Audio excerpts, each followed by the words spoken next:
ఇతర సర్పంచులు మురళీధర్ గౌడ్ గారికి, జి సుబ్బారెడ్డి గారికి, ఎస్ సుబ్బారెడ్డి గారికి, శ్రీ సుబ్బారెడ్డి గారికి, శ్రీ కట్ట ఉమాదేవి గారికి, పోతురాజు నవీన్ గారికి, శ్రీనివాసులరెడ్డి గారికి, తిరుపాల్ కె గోవిందనాయుడు గారికి మనస్ఫూర్తిగా నా హృదయపూర్వక నమస్కారం. చెంగల్రాయుడు గారిని ఎలా మర్చిపోతామే, మీరు నాకు చెప్పాలా?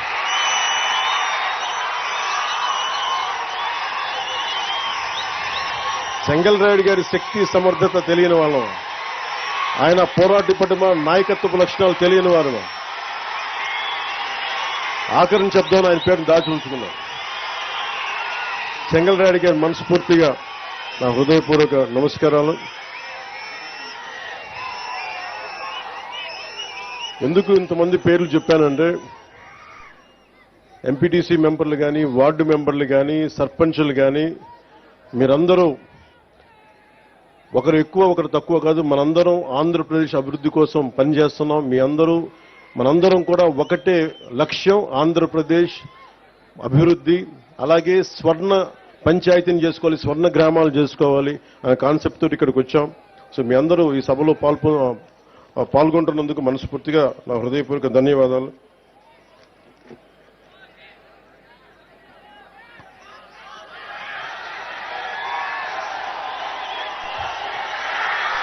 మోదీ గారి గురించి ఇప్పుడు చెప్పండి, లాస్ట్లో చెప్తాను.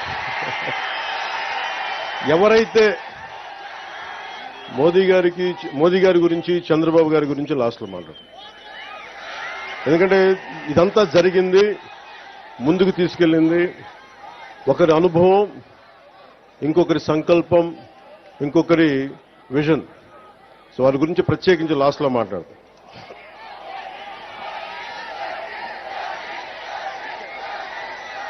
ఈ రోజున గ్రామ సభ అనేది చాలా కీలకం మనకి. మీరు ఓటు ఎలా అయితే వేశారో, మీరు ఓజీయా నాకు అర్థం కాదు, మోడీ అన్నట్టుగా. సినిమాల గురించి, సినిమాలను థియేటర్లో మాట్లాడుకుందాం. ఇక నేను సినిమాలని, రాజకీయాలని చాలా ప్రత్యేకంగా చూస్తాను. సినిమాయే. రాజకీయం దగ్గరికి వచ్చేటప్పటికీ నాకు దేశం ముఖ్యం, సినిమాల కంటే కూడా సమాజం ముఖ్యం, సినిమాల కంటే కూడా గ్రామ హితం ముఖ్యం, నాకు సినిమాల కంటే కూడా. ఎందుకంటే గ్రామం అన్నం పెట్టే రైతు బాగుంటే అన్నీ బాగుంటాయి. అలాగే గ్రామాలు పచ్చగా ఉంటే దేశం పచ్చగా ఉంటుంది. అందరి దగ్గర డబ్బులు ఉంటేనే సినిమాలు ఆడతాయి. అందుకని ముందు గ్రామాలు పచ్చగా ఉండాలని కోరుకునేవాడు. అలాగే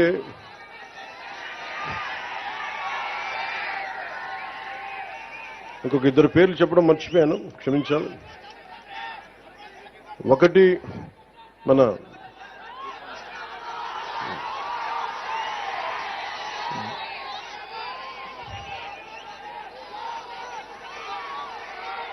రైల్వే కూడూరుని నియోజకవర్గం జనసేన గెలుపు కోసం ముందుండి నడిపించిన రూపానంద రెడ్డి గారికి నా ప్రత్యేక ధన్యవాదాలు, కృతజ్ఞతలు. అలాగే మన కాటంనేని భాస్కర్ గారు,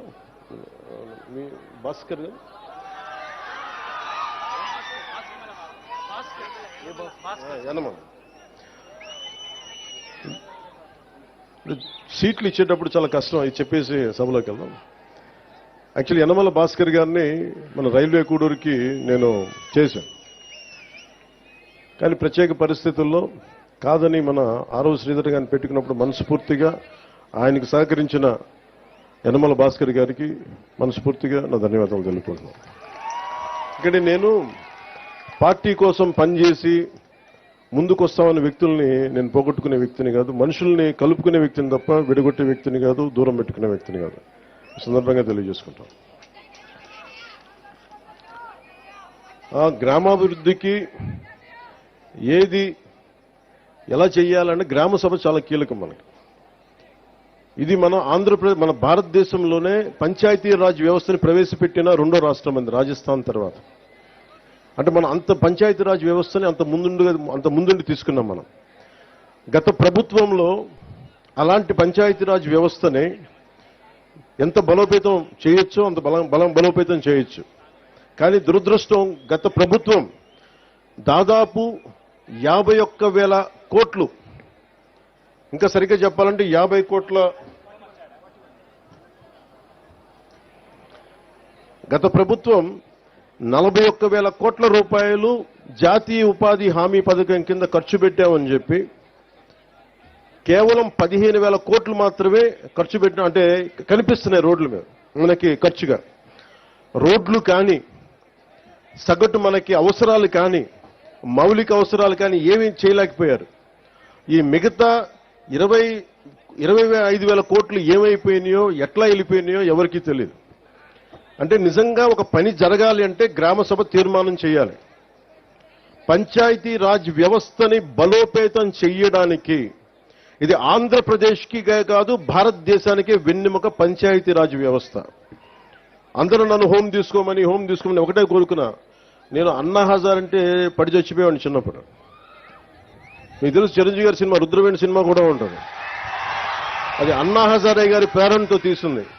అంటే ఒక సర్పంచ్ ఎంత బలవంతుడంటే, ఎక్కడో మిలిటరీలో పనిచేసి రేలేగావ్ సిద్ధి, మహారాష్ట్రలో రేలేగావ్ సిద్ధి అనే గ్రామానికి వచ్చి అక్కడున్న పరిస్థితులు చూసి అందరూ మద్యానికి బానిసై అన్ని మనకి కనీసం నీటి సౌకర్యాలు లేక పొలాలు ఎండిపోతూ ఉంటే, గ్రామానికి అభివృద్ధి నోచుకోపోతుంటే ఆయన ముందుకొచ్చి ఆయన సర్పంచ్గా అయ్యి ఆయన ప్రారంభించింది వాళ్ళ రేలేగావ్ సిద్ధిగే కాదు, మొత్తం దేశాన్నే కదిలించాడు. ఒక సర్పంచ్ కదిలించాడు.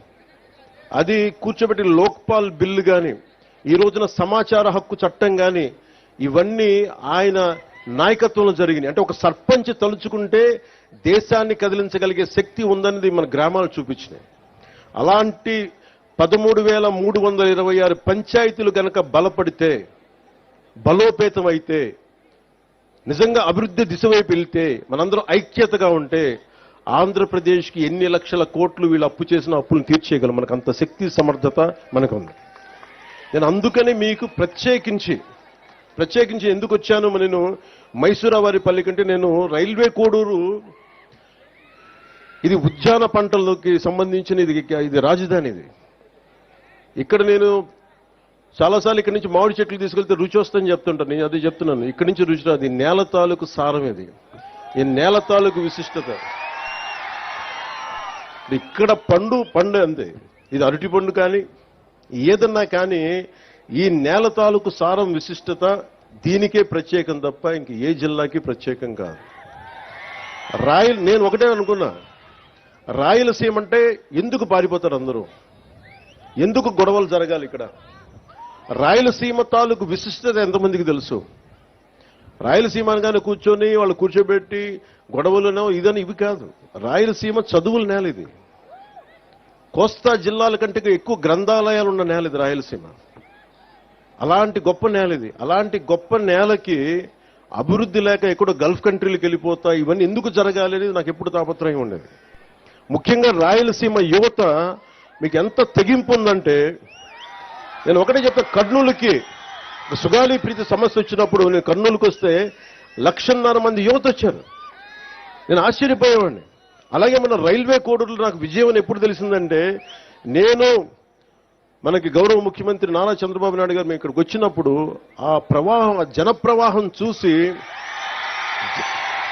జన సునామీ చూసి మనం ప్రభుత్వాన్ని స్థాపిస్తున్నామని నాకు బలమైన భావన కలిగింది. అది ఎందుకంటే మీలో అంత శక్తి ఉంది, అంటే అంత పోరాట పటిమ ఉంది. నేను మీకు చేయగలిగేది ఏంటంటే, మీరు నా కోసం రోడ్ల మీదకి వచ్చారు, నా ప్రభుత్వం కోసం నేను అండగా నిలబడ్డారు. మేము చేయగలిగేది మీకోసం నిరంతరం పనిచేయటమే. మేము పారిపోట్ల బాధ్యతల నుంచి అద్భుతాలు చేయడానికి చేతిలో మంత్రదండం లేదు, కానీ గుండెల నిండా కమిట్మెంట్ ఉంది. పని చేస్తాం. నేను చాలా సభల్లో చెప్పాను, శ్రీ నారా చంద్రబాబు నాయుడు గారి అనుభవం ఎందుకు రాష్ట్రానికి అవసరమని చూస్తే, ఇన్ని అప్పుల్లో ఉండి ఎన్నిసార్లు రివ్యూ చేసినా డబ్బులు లేవు ఏ అకౌంట్స్లో కూడా.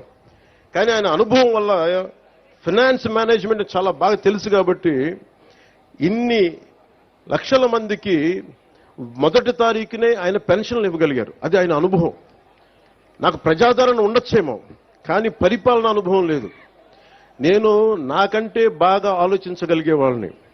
నాకంటే రాష్ట్రం కోసం పనిచేసే వాళ్ళ వెంట నడవడానికి, వాళ్ళ వెనక నడవడానికి, వాళ్ళ పక్కన నడవడానికి, నేర్చుకోవడానికి నేనే సంకోచించే వ్యక్తిని కాదు. అలాంటి అనుభవజ్ఞుడి దగ్గర, అలాంటి పరిపాలనా దక్షత ఉన్న గౌరవ ముఖ్యమంత్రి చంద్రబాబు గారి దగ్గర నేర్చుకోవడానికి నేను ఎప్పుడు సంసిద్ధతగానే ఉంటాను తప్ప నేను దాన్ని ఏ మాత్రం తక్కువ అనుకోను. ఇది ఎందుకు మీకు దృష్టికి తీసుకొస్తున్నానంటే, ఇన్ని కోట్ల మంది ప్రజలకి ఒక నాయకులు సరిపోరు. చాలా మంది నాయకుల సమూహం కావాలి. అది గ్రామాల నుంచి రాష్ట్రాల దాకా నాయకుల సమూహం కావాలి. అలాంటి నాయకుల సమూహం కోసం నేను తాపత్రయం. నేను మీకు ఒకటే విన్నవించుకుంటామన్నా, రాయలసీమ ఇది ఈ రోజున రైల్వే కోడూరు కోసం ఒక్కటే పెట్టింది కాదు, ఒక మైసూరావారిపల్లి కోసం పెట్టింది కాదు. ప్రత్యేకించి రాయలసీమ జిల్లా, మన రాయలసీమ వాసులందరికీ నేను మాటిస్తున్నా, మీకోసం ఒక కూలీలాగా పనిచేయడానికి నేను సంసిద్ధంగా ఉన్నాను. మీకు కష్టం వస్తే, నేను ఆ రోజున అన్నమయ్య పింఛా డ్యాం తెగిపోతే ఆ రోజు నేను ఎంత బాధపడ్డానో, తెలిసి డ్యాం తెగుతుందని తెలిసి కూడా ఇసుక కోసం అన్ని పశువులు, అంత ఆస్తి నష్టం, అన్ని ప్రాణాలు పోయారు. జస్ట్ ఇసుక కోసం తెలిసి కూడా ఇసుక తవ్వుకోవడం కోసం డ్యాము నిండిపోతుంది, తెగుతుంది, కట్ట తెగుతుందని కూడా వదిలేశారు. నాకు బాధ్యత, నాకు నిజంగా ఆ రోజున ఎంతమంది యువత వచ్చి బాధపడతా ఉంటే నాకు అనిపించింది, నిస్సహాయత అనిపించింది నాకు. అరే, నా చేతిలో కనుక అధికారం ఉంటే ఏదన్నా చేసేవాడిని. నేనైతే ఒక పార్టీ నాయకుడిగా మాట్లాడగలను, వేదన పడగలను, పోరాటం చేయగలను, కానీ చేతిలో శక్తి లేదే అని నిజంగా ఆ రోజు నేను భగవంతుని ప్రార్థిస్తే, ఆ ప్రార్థనే మీ వల్ల ఈరోజు నేను డిప్యూటీ సీఎంగా మీ ముందు నుంచున్నాను. ఈరోజు ఏదో నాకు అలంకారం కాదు, ఇది బాధ్యత. ఇది నేను ఎప్పుడు నిరంతరం పనిచేయడానికే సంసిద్ధంగా ఉన్నాను. మీకోసం అహర్నిశలు పనిచేస్తాం. గ్రామ సభ చాలా కీలకం. ఇందాక సంయుక్త గారు మాట్లాడుతుంటే గ్రామానికి ఎంత ఖర్చు అయింది, ఎంత డబ్బు వచ్చింది, ఏ హెడ్స్ మీద ఖర్చు పెట్టామని ఎలా చెప్పారు, అన్ని ఇది మీకు తెలిసి ఈ రోజున ఈ గ్రామ సభ కనుక మైసూరావారిపల్లి సమస్య, మైసూరావారిపల్లి గ్రామం ఖర్చులు రాష్ట్రమే కాదు ప్రపంచంలోనే ఎక్కడ తెలుగువాడున్నా వాళ్ళకి అర్థమవుతుంది. అంటే ఒక నిజంగా పారదర్శకత, జవాబుదారీతనం అంటే ఇదే. ఆవిడ క్లీన్గా చెప్పారు. అలాంటిది మీకు దాదాపు 41,000 కోట్లు ఖర్చు పెట్టారు. మన డబ్బు అది. గత ప్రభుత్వ నాయకులు డబ్బు కాదు, మన డబ్బు అది. మన శ్రమ, మన రక్తం ధారపోస్తే వచ్చిన డబ్బు అది. ఆ డబ్బులు ఎవరు పట్టించుకోలేదు. ఈరోజు మీరు అంటారు ఉద్యోగాలు లేవు, మాకు ప్లే గ్రౌండ్ లేదు, మనకి అది కనీస ధర్మం కదా. మనకి స్కూల్స్ కట్టేస్తాం, బిల్డింగ్లు కట్టేస్తాం, కానీ పిల్లలు ఆడుకోవడానికి, శారీరక దృఢత్వం పెంచుకోవడానికి ప్లే గ్రౌండ్ లేదంటే నేను నిజంగా ఆశ్చర్యపోయాను. కలెక్టర్ గారిని ఒకటే అడిగాను, అసలు ఎంత భూమి ఉంది పంచాయతీ కింద అంటే, ఎన్నో సెంట్లు భూమి. ఎన్ని సెంట్లు సార్ చెప్పారు? 8, కరెక్ట్ కదా. పంచాయతీ కింద నేను అనుకున్నాను ప్రతి పంచాయతీ కనీసం ఒక 25-40 ఎకరాల భూమి ఉంటుంది అనుకుంటే 8 సెంట్ల భూమి మాత్రమే ఉంది. 8 సెంట్లు ఏమి ఇవ్వగలం చెప్పండి? బిల్డింగ్లు కట్టుకోవడానికి కనీసం ఒక దాదాపు ఎంతది? 8 సెంట్లు ఎన్ని గజాలు? 450 గజాలు మాత్రమే మనకి ప్రభుత్వ స్థలం ఉంది రైల్వే కోడూరులో. ప్లే గ్రౌండ్ నుంచి ఎక్కడి నుంచి తెస్తాం? హాస్పిటల్ కావాలంటే ఎక్కడి నుంచి తెస్తాం? నాకు నిజంగా అనిపించింది, అసలు ప్రభుత్వానికి ఆస్తులు ఉండాలి కదా. ఏ పంచాయతీకైనా మీకు ఎందుకు గ్రామ సభ పెట్టానంటే, మీ గ్రామానికి ప్రభుత్వానికి సంబంధించిన నేల ఉండాలి భవిష్యత్ అవసరాలకి. అందరు ఇష్టారాజ్యంగా తవ్వేసుకోవడానికి కాదు, ప్రభుత్వానికి ప్రతి పంచాయతీకి. నేను ఈ రోజున మీకు మాటిస్తున్న, ప్రతి పంచాయతీకి దాని సొంత భూమి ఉండాలి. అన్యాక్రాంతం కాకుండా మీకు బల్లగుద్ది మరి చెప్తానా, మేము కాపాడుతాం. అవసరమైతే ప్రభుత్వ భూముల్ని కబ్జా చేసే వాళ్ళకి ప్రత్యేకంగా కొత్త గుండా యాక్ట్ కూడా ఓపెన్ చేస్తాం. ఎక్కడికి వెళ్తాం చెప్పండి? అన్ని ప్రైవేట్ పరం అయిపోతే, గత ప్రభుత్వ నాయకులు మాట్లాడేవాళ్ళు కదా క్లాస్ వార్ అని. క్లాస్ వార్ అంటే ఏంటి? ఒకరి దగ్గర మొత్తం సొత్తు ఉండిపోయి మిగతా వాళ్ళని కంట్రోల్ చేయడం. ఈరోజు చెప్పండి, మైసూరావారిపల్లి దగ్గర ప్రైవేట్ వ్యక్తుల దగ్గర ఉండిపోయింది, కానీ ఎందుకు ప్రభుత్వ భూములు ఎందుకు లేవు ఇక్కడ? ఈ రోజున మనకు నిజంగా ఒక కాలేజీలు లేవు, మనకి కూర్చోబెట్టి ఒక ప్లే గ్రౌండ్ లేదు, ఆ పిల్లలు ఆడుకోవడానికి. ఇవన్నీ లేదా, ప్రభుత్వ స్థలాలు లేవు, ఏమైపోయినాయి? అడిగేవాళ్ళు ఎవరు లేరు. ఈ రోజున గ్రామ సభ తాలూకు ముఖ్య లక్ష్యం ఏంటంటే అసలు మన గ్రామంకి మనకు కావాల్సిన ఆస్తులు ఏంటి, ఏమేమి ఉన్నాయి, ఏ మౌలిక సదుపాయాలు ఉన్నాయి, ఏ మౌలిక సదుపాయాలు లేవు, ఏం కావాలి, భవిష్యత్తులో ఎన్ని మనకు రాబోయే తరాలకి ఏమేమి అవసరాలు ఉన్నాయి, మీరందరూ కూర్చొని నిర్ణయం చేసుకుంటే తప్ప.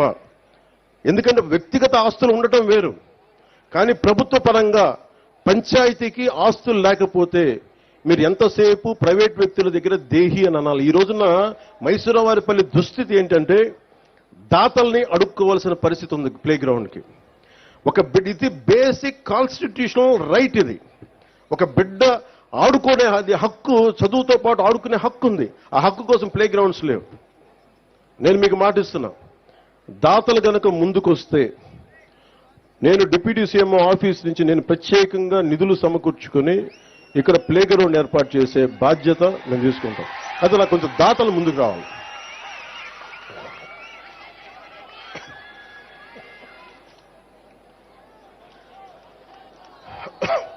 అలాగే మీరు అడిగింది నా దృష్టికి తీసుకొచ్చింది, మనకి కోల్డ్ స్టోరేజ్ కావాలి ఇక్కడ చుట్టుపక్కల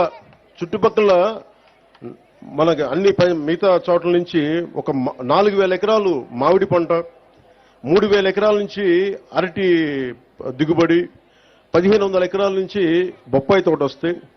ప్రతిరోజు 200 లోడ్లు పంట లారీలకి దిగుబడి ఉంది ఇక్కడ.